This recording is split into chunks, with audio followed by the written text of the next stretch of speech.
अंमळनेर शहरातील open space लेआउटमधील मोकळे भूखंड गायब होत असून नगरपालिकाच या बेकायदा व्यवहारात सहभागी झाली आहे।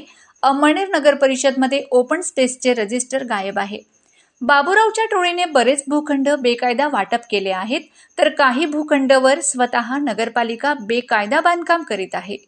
नगरपालिका स्थापन झाल्यापासूनच्या मोकळ्या जागा बेकायदा हडप झाल्या आहेत।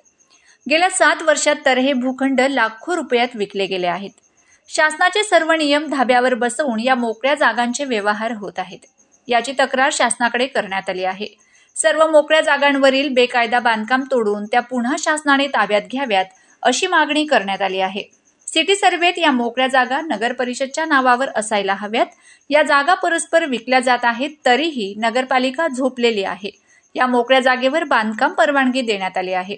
अभियंता वाघ आणि भांबरेने लाखोंची तोडीपाणी केली आहे। काही मंगल कार्यालयांना या मोकळ्या जागा देण्यात आल्या आहेत। हा बेकायदा व्यवहार होत असताना मुख्य अधिकारी प्रशांत सरोदे गप्प बसले आहेत। नगरपालिकेच्या बांधकाम खात्यात मोठ्या प्रमाणात बेकायदा काम घडू लागले आहेत।